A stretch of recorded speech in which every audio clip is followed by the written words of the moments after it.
So now it is that your girl's recording. Let's go ahead. Let's jump into this next reaction, shall we? Now, Olamasama, shout outs to you, gang. The best superpowers, IRL number 2. We reacted to the first one. I had to make sure it is I actually did, because I was just like, did we do this? But we did. I remember the thumbnail. So I'm excited to see what superpowers is going to be within this one. So without further ado, y'all, let's get into this next video, y'all. Let's do it. Give me reality manipulations. Okay.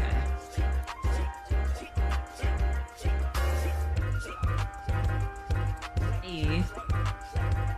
If you've consumed any kind of fictional series, you most definitely know what a superpower is. The roles they fulfill in their respective worlds are always fairly easy to distinguish. However, some of these applications get lost in translation when it comes to our own world. For example, the MCU's version of the Infinity Gauntlet is extremely overpowered, but if you tried using it in real life, you'd get fried from gamma radiation or probably get disintegrated from the sheer power of one Infinity Stone. I ain't gonna lie, that's one thing it is that I'm not gonna touch. The Infinity Gauntlet, bro, a stone by itself. And the amount of damage it is it could do. I know the movie talks about this. I know the movie talks about this quite a bit, but the comics really goes into how dangerous those things are. I'm cool on that. I'm cool on that. It'd be cool to wear the gauntlet, like, you know. It's kind of like with Mortal Kombat with the Kamidogus. And what that does all together with like the level of like strength, using them all together. But one stone does damage. All of those stones. And there's even some people that's went as far as saying it is like, oh, they told like Iron Man, he could have survived that. No human could have survived that. With the level of how strong that is, yeah, nah. With all them damn stones together, no.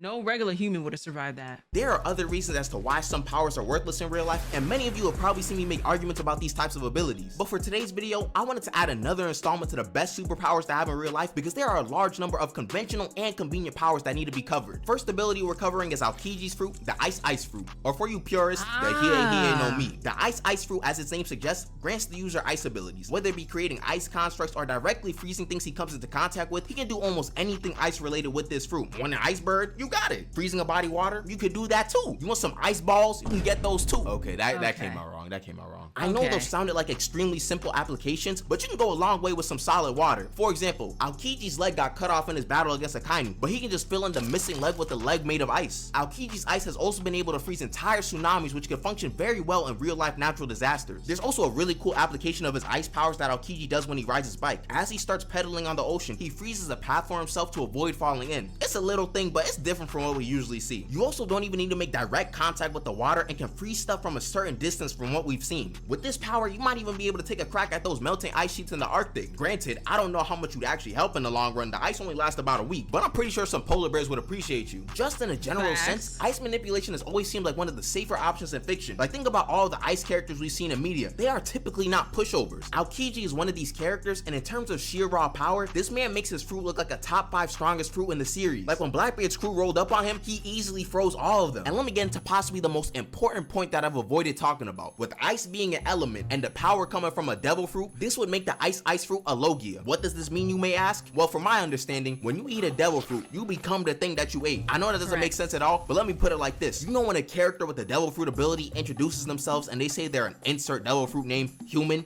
They're not lying. Someone like Doflamingo is a string human. All of this is to say that when you eat a fruit that is of the elemental variety, you become an element human. This means that you are essentially immune to taking damage unless random Joker number 326 learned hockey and starts boxing you up. Barring those extraordinary circumstances, any seemingly crazy injury you receive will ultimately result in you returning back to your original form. And it makes sense. How are you gonna hurt an element without having any preparation? You ever try to punch sand out with your bare hands? It's not doing anything. The only way you to get touched is if you receive damage from an elemental weakness, so I hope you got your Pokemon type chart memorized. So it's clear that the Logia intangibility would likely be the main selling point for this fruit, and probably most of the other Logia devil fruits like Kizaru's. And just to address one of Akainu's burners commenting right now, yes, basically every other Logia is better than the one that turns you into a magma man. Intangibility does not make up for the inconvenience. Go clean up some ice versus cleaning up some lava and tell me which one is easier to do. Anyways, for our next power, I wanted to quickly cover portals. In the last video, I brought up scientific implications for super speed without realizing those same implications applications could apply to teleportation, so that one's on me. Thanks to all those who made me aware of it in the comments. I think moving forward, I'll try my best to avoid using science to discredit a power unless it's extremely obvious. With that being said, portals are a very simple power to understand. Boom, circle appears that you can enter to get to a different place. Unless you got some fugazi portals that randomly bring you places, you can do anything that teleportation can with a few changes here and there. To run down some of the points from my last video, you can easily travel with something like portals, which would help everyone on this planet. It's instantaneous transport from one place to the next, excluding the time that it would take for you to actually go through the portal. Physical dangers don't exist for you, considering that you'd just be able to portal anything.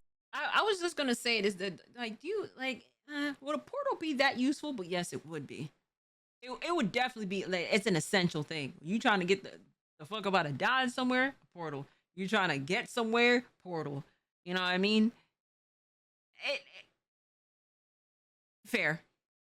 Give me the portal. Anything coming your way somewhere else. To be honest, you can easily argue that the applications for portals far exceed teleportation. If you watched Across the Spider-Verse, then you should be familiar with the villain Spot. If not, he's basically one of Spider-Man's B-list villains that has the power to create spots that just so happen to be portals. In this movie though, they decided to make him a lot more serious considering his powers are broken. This guy went from a simple street level thug to a monstrosity near the end of the movie that was a threat to the fabric of the multiverse. But to be honest, we can ignore all that multiversal mumbo jumbo. The original state of his powers in the beginning of the movie are more than good enough to be functional in real life. Look at this scene for example. Miles tried to shoot a web at him and he portaled it back at him. Do you know how hard it is to actually do damage to someone like that? You could give a crazy cooldown on this power and I'd still take it over most other abilities. Keyword being most, because the next power I wanted to talk about is Mahito's curse technique, Idol Transfiguration. This might be the most hacked out ability that I'm going to name in this video because conceptually it's a busted power. Idol Transfiguration is a curse technique that allows the users to change the souls of anyone they touch to their desire. They're also able to alter and maintain their own soul. This means that you will be able to perceive souls, which would mean so much philosophically and spiritually, but we really don't care about that now, do we? With Idol Transfiguration, you can turn yourself into any shape your heart desires. They animated a whole sequence with Mahito just to show off his...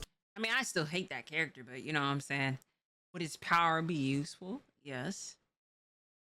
Yes, it would still be useful. See, Zach is on the same timing as me. I ain't even, you know what I'm saying? I ain't even rocking with his, you know what I'm saying, that character like that. But would his power would be useful? Yes, it would. Capabilities and how quickly he can change from one animal to another. And despite being so young, Mahito was able to show us a lot of different uses out of this curse technique. He has demonstrated many times the capacity to change his body parts into sharp metal-like weapons. One of the most extreme examples of Idol Transfiguration was when he blew himself up to simulate his own death just to sneak Mekamaru. Easily one of the smartest usages of this power. There's also his true form, which honestly doesn't matter much for any of us in real life because it's just a stats buff, but it looks cool, I guess. The list is really endless of what you're able to do with this power. Think of it a bit like Plastic Man, but with souls instead. And in case you haven't thought about it, since Mahito can alter the soul, which changes his own physical body, if he sustains an injury to his body, he just changes soul to make the injury go away, or strongly maintain his soul so that the injury was never there. So there's no way to actually hurt him as long as he has energy to use his technique, and if he's not fighting someone who can attack the soul directly. So that means bullets, swords, even nukes mean nothing. Everything can just be returned to normal as long as your soul stays intact. Similar applications that can be done to yourself can be done to others as well. So you can transfigure the souls of other humans into any shape you desire. Now, we mainly see Mahito do this to horribly disfigure a bunch of people and then turn them into living blobs. But in case you didn't know,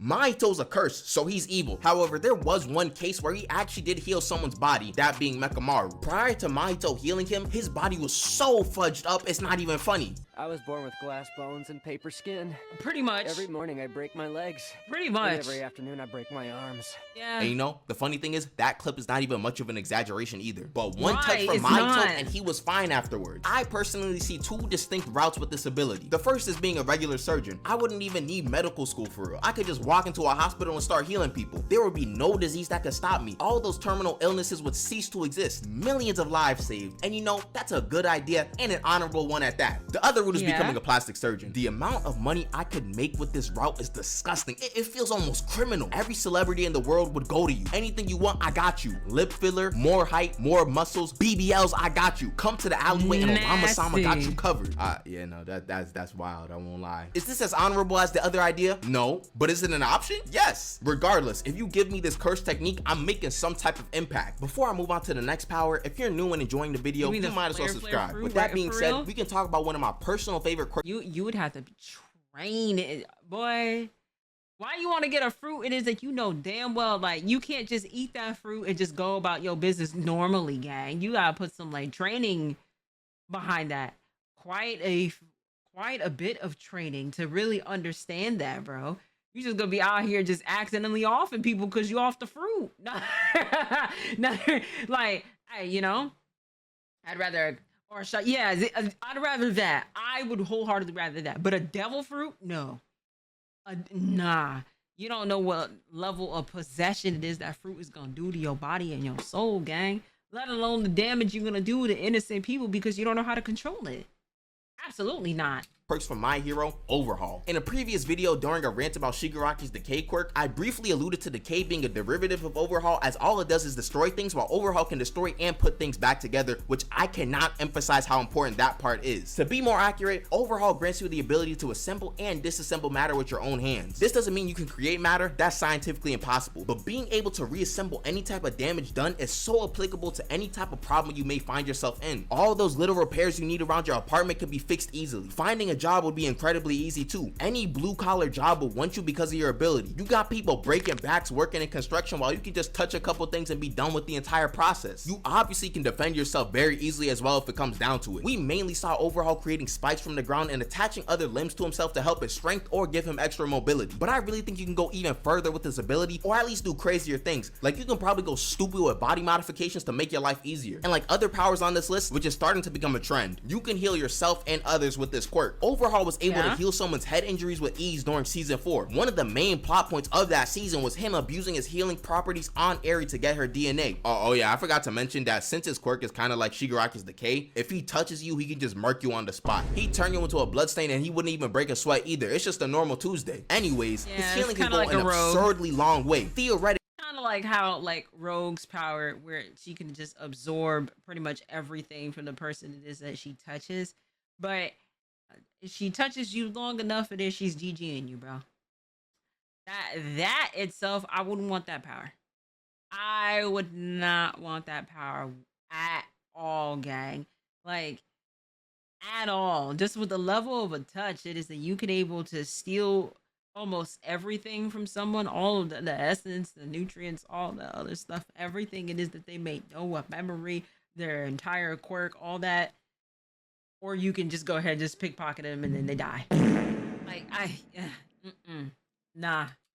he could put someone together and quote unquote revive them. I really was not joking when I said that it was important that he could reassemble anything that he destroyed. Like Auriel was getting broken down and coming back to life essentially over and over again. It's obviously questionable how far this can really extend to. You're not gonna be like Shenron resurrecting everyone. However, this specific application is interesting enough that I should at least mention it in the video. Honestly, if we were doing a draft for the best quirks in My Hero, I wouldn't be shocked if Overhaul went in the top 2 or 3. It's just that good. For the next ability, I'm not even gonna give you guys the whole rigmarole. Shadow clones are my personal first pick in the powers I've talked about in this video. Shadow clones are simple. You clone yourself and boom, there's another you. If the clone sustains enough damage, it goes away. You can also get rid of the clone yourself if need be. We're gonna ignore a lot of the chakra requirements and go on with the assumption that your physical stamina now will be relative to your chakra reserves. With that being established, you probably only need one shadow clone to have a drastic impact on your life. Each clone has all of the user's memories, skills, and physical stats, so this clone could fill in for you at any job, class, appointment, etc. I should also mention that once the shadow clone disappears, all the experience gained from that clone is transferred back to the user. In Naruto, this can be used for intel gathering on missions, but since we're not in some Shinobi era, you can use this trait to your advantage in 2 different ways. The most clear example would be being able to multitask. Contrary to what some may think, your brain isn't actually you can either able to do that for multitasking, or you can do that for complete destruction, or to be deceptive. I see a good and a bad at the same time. He said Ari could be at home sleeping while a clone is at class. Nah, I feel like it is like one clone could just be chilling, the other person able to, be at home, and the other person can be able to stream. You know what I mean? I'll be able to do all 3 things at once. Oh my god, that would be so cool. Another one be at the gym. You know what I'm saying? Like, I get all of that level of knowledge. You know what I mean? If one of my clones went to go eat, I wouldn't even have to eat anymore. You know what I'm saying? Shit. Send the clone out to go to the Dunkin' Donuts run. You feel me? No, that's just me being lazy. I'm sorry. Yeah, well, another clone could go and do all the editing and uploading to the YouTube. Man, magnificent that would be to have that. Oh my god. Capable of focusing on multiple tasks at once. In reality, it's actually able to switch between tasks very rapidly, simulating the thing we call multitasking. But with shadow clones, you can have a clone studying or exercising or doing anything really, while you, the user, can do something else. Your productivity is doubled at minimum, which will give you such a large advantage in the real world. But as I previously said, the trade of clones retaining knowledge and experience is twofold. Since shadow clones allow the user to retain the experiences the clone receives, if both the user and the clones are practicing the same activity, once the clones disappear, the user will attain all of the clones experience. We've seen this done in the series with Naruto primarily. To give you an example, say you yourself are trash at basketball and want to get I know flight is starting to get better. But golly, bro, I'm gonna do this every time. I'm gonna do this every single time, bro. He's kind of getting a little better. But man, that takes a lot of dedication to go ahead and continue to keep being on the court, knowing your level of basketball skills, gang. better. You go to the gym and put up 50 shots in like 30 minutes. It's an all right amount of practice for sure. Now add 3 clones of yourself doing the exact same thing at the exact same pace. Well, now you've been able to put up 200 shots total in 30 minutes. You can also look at it as getting 2 hours of training in 30 minutes. It's pretty safe to say that's a pretty big difference that would drastically improve your performance. Apply a similar example to basically anything you're trying to get better at, and you can see why shadow clones are so good. You're basically dilating time to your advantage. Imagine you were like Naruto and you could have like 20 of these things running around to help you. You'd be able to improve at anything faster than anyone else. You could also do a good old-fashioned jumping at moment's notice, which is also pretty handy. I can honestly see why Naruto spammed this so much. Why would he need anything else? The last power I wanted to briefly talk about is an ability a couple people mentioned in the comments. Enhanced luck or luck manipulation, however you want to call it. It's by no means the most flashy or cool ability. It's honestly fairly straightforward. Some may say, that's not a superpower. but when it comes to someone like Domino, it's gotta be supernatural. Look at this. This is absurd. I could walk around on the highway and not get hit once because I have really good luck. Things just seem to go your way every single time without you having to do much. Imagine the potential with this power. I can go get a lottery ticket. I could be lucky enough to not deal with traffic. I can gamble. I could do that. It can low-key extend to anything really, considering a lot of life has some luck involved in it, no matter how you slice it. You live life knowing you basically got plot armor every single day. Enhanced luck feels like the type of power that is more appealing depending on the level of luck the person already has. So to someone who typically has terrible luck, they'd probably want this ability in a heartbeat. If you'd say that you find yourself normally having pretty good luck, then you can laugh at those who even need to have something like this to mimic your power. So that's all I got for y'all today. Uploads have kind of slowed down a bit, but nothing too crazy. I just got to get back into the rhythm of school, so it's only natural that this type of stuff happens. I'm gonna try to keep a consistent schedule, but as always, don't hold my word to that because anything can happen. Also, thank you in advance for 100K. At the time of me making this video, we're so close to it, so I appreciate you guys for that. With that being said, have a great day and peace out. Hey.